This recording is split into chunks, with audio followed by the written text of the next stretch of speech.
We are here at the Solar Cannabis Dispensary. We're on a little tucked away street here in Warwick, Rhode Island, so see if this place brings a lot of traffic or not here today.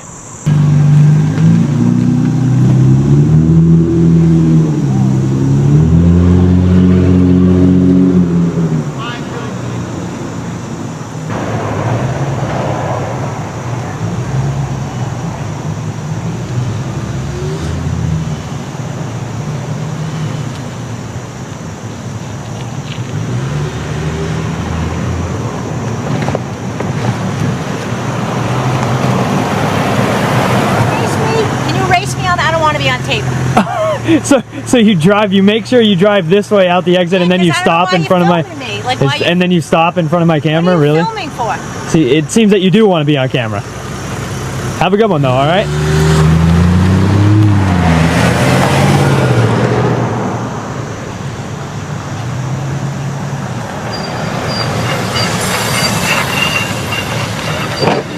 Ooh. Today we're stepping into a quiet street that's about to turn into a social experiment. What starts as a simple setup outside a dispensary quickly reveals how unpredictable people can be when a camera appears. One moment it's calm, the next someone claims they don't want to be filmed, yet drives straight into frame. That contradiction sets the tone early.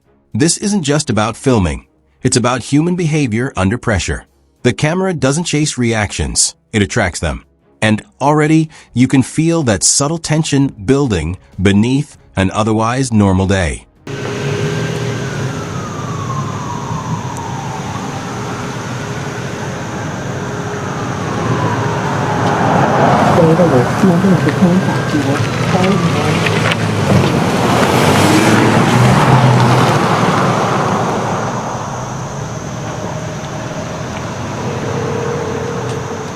The guy got unreasonably close to me and was staring right at me.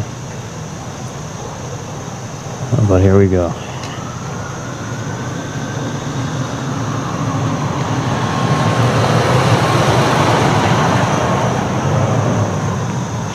What's going on, brother?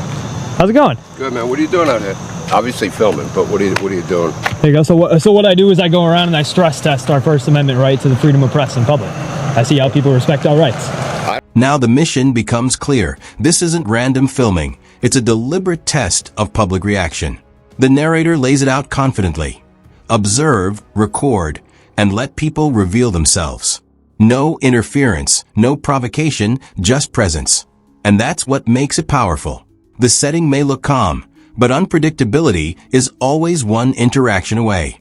When you introduce a camera into everyday life, you expose more than just visuals. You expose comfort levels, awareness, and sometimes insecurity. The stage is set, and you can already tell not everyone is ready for it. This may frown upon. I'm just giving you a heads up. All right? Wow. You may catch some bad crap. It is what it is, man. Were you posting this somewhere? Yeah. So I film videos for social media and stuff like that. Yep. Okay. Anybody in particular, or everybody, man? Everybody. Are you working with somebody now? Am I working for somebody? I work for myself. Oh, okay. You're selling your stuff? Yeah, I mean, technically, yeah. Okay. I don't have a problem with you being out here. I'm just telling you some of the customers may swerve a little bit. Watch out. All right.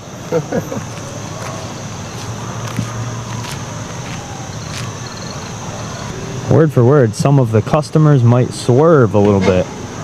We'll see if we run into any more of that, because that definitely happened right as he was walking up.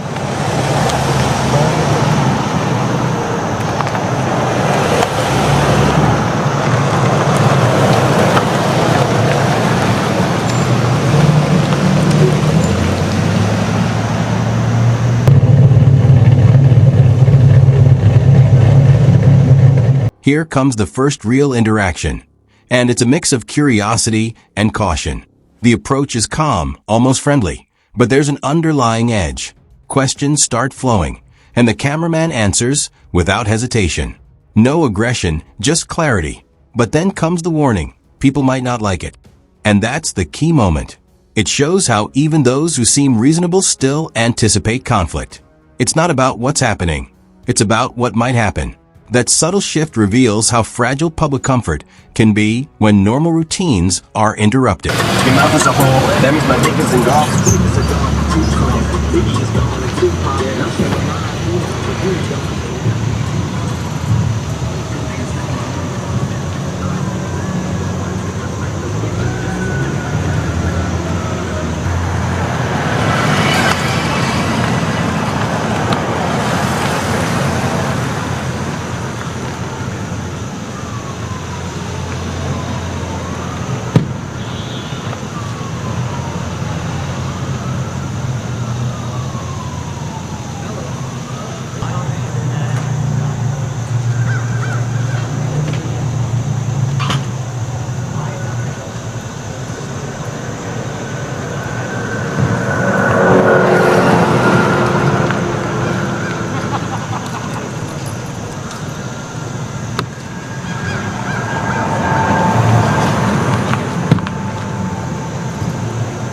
Now we see a deeper layer of honesty.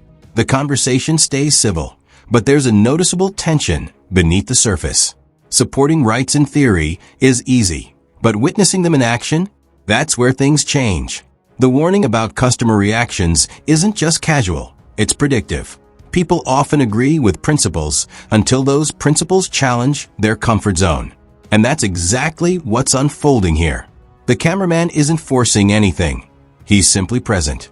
Yet that alone is enough to make people uneasy, proving that awareness and acceptance aren't always aligned.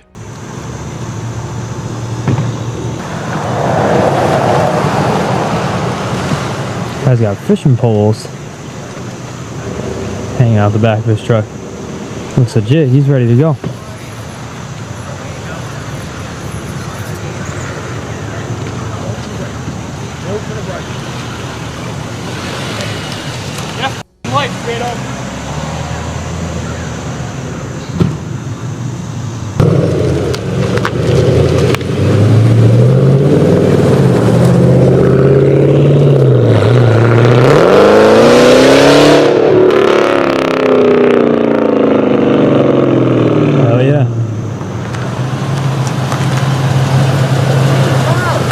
Doesn't sound that loud. I know. Neither does mine. Trust me. I think he did that for you. I think so too. Have a good one.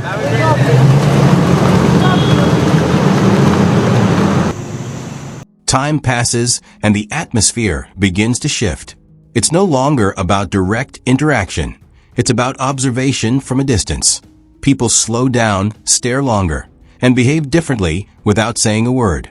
That's the silent impact of being watched. The camera doesn't just capture, it changes behavior. One person gets uncomfortably close, crossing a social boundary, even if not a legal one. And that's where things get interesting. Discomfort doesn't always come out as confrontation. It can show up as subtle, invasive actions that speak louder than words.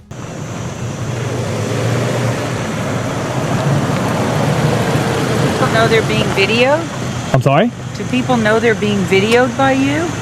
Did you know that you were being videoed? Yeah. All right then. Did So I? yeah, probably. How can you do that? How can I do that? Yeah. What's the First Amendment? How about why are you doing it? Why am I doing it? Well, what I do is I go around and I stress test our First Amendment right to the freedom of press in public. I see if people respect our rights out in public or not. Well, Why I are you just doing it in asked. front of a I marijuana? Do you support the Constitution? Yes. Why? All right, awesome. why Well, are that's you what we doing- love to hear. Why are you doing it in front of a cannabis? Well, because I'm out here, I'm seeing if people respect our rights out in public. And we do. Thank you. Take All right, care. awesome. You as well.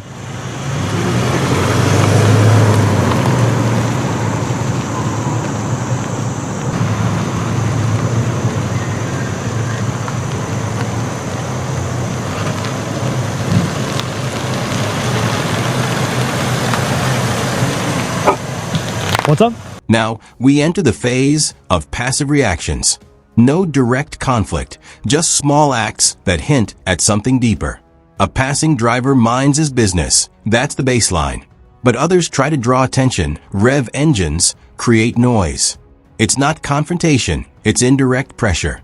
This is how people respond when they're uncomfortable but unwilling to engage directly. And through it all, the cameraman remains steady. No reactions, no escalation. That discipline is what keeps control intact. Because once emotion takes over, the entire dynamic shifts.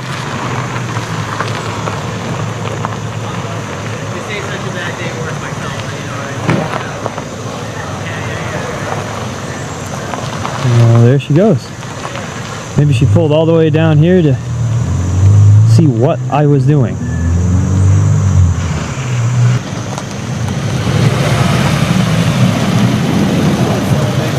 What's up? Please don't film me. Why? Because I'm asking you. Why are you telling me what to do?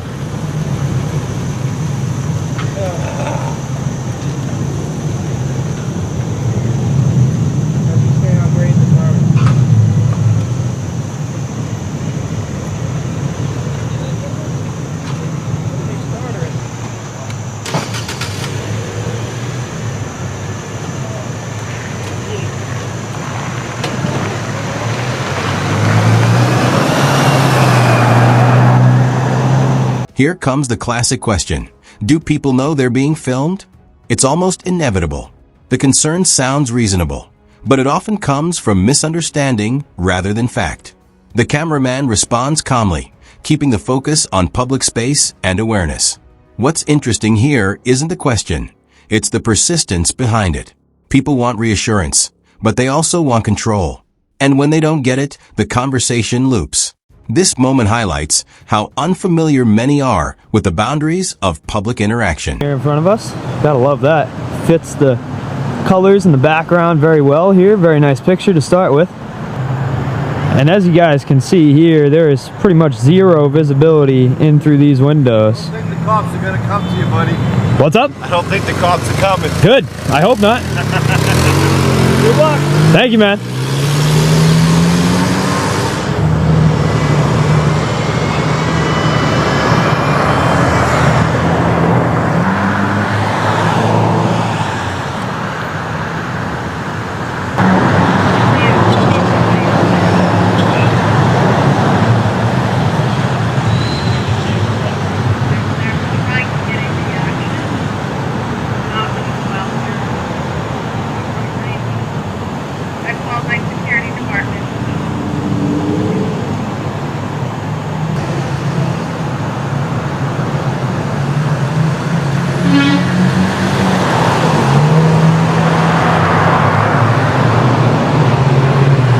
Now curiosity turns into resistance.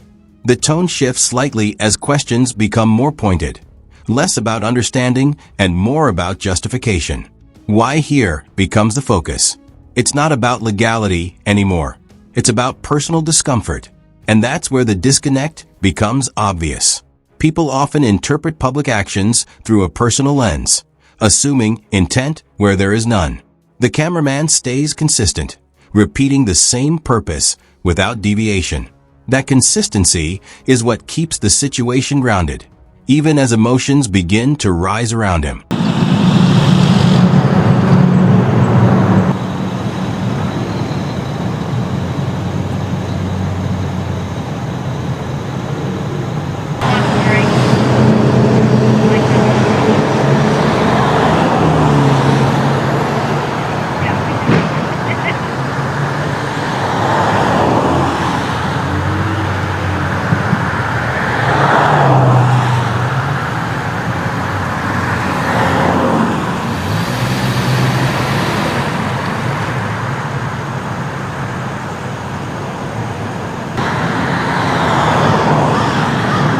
And there's this lady pulling around again.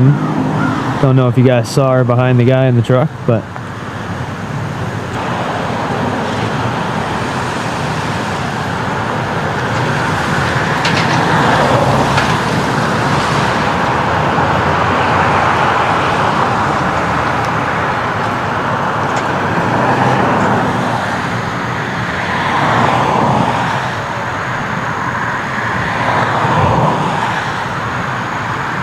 things start getting chaotic, not aggressively, but socially. People circle back, linger longer, and engage with more attitude. One individual even tries to dictate behavior, stepping beyond curiosity into control. That's the turning point. Discomfort evolves into attempted authority. But in public space, that authority doesn't exist. This moment captures the gap between perception and reality, where people feel entitled to act, even when they're not. And that's exactly what makes these interactions so revealing.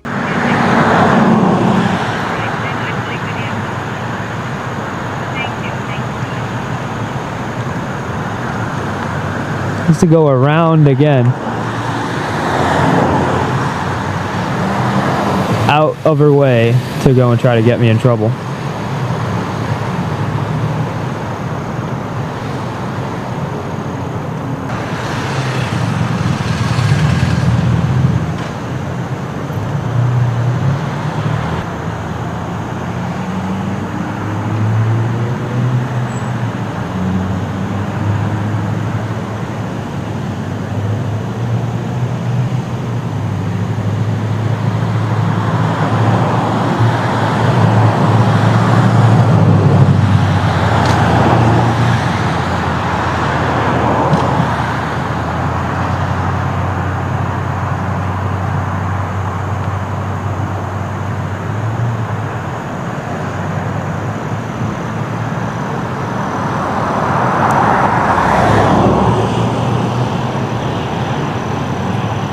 Now we shift locations, and with it, the tone resets. A new environment, a quieter setting, but the same underlying tension. Outside a bank, the stakes feel higher, even if nothing has changed. There's an immediate shift in awareness. Someone mentions calling security, not because of wrongdoing, but because of unease. And that says everything. People often escalate situations not out of necessity, but out of discomfort. The environment may look calm, but the anticipation of authority changes everything.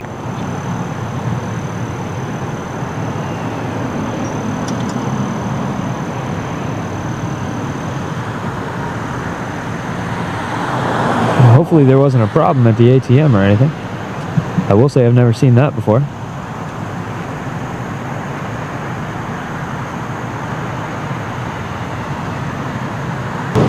Well, hopefully he's not coming in here. Hopefully he's just riding on through.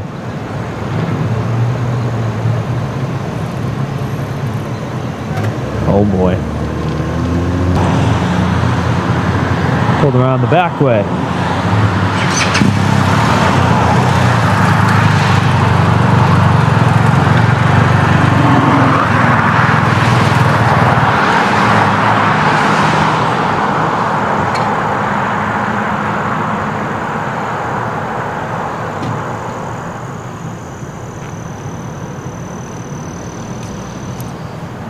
Nice bike, man.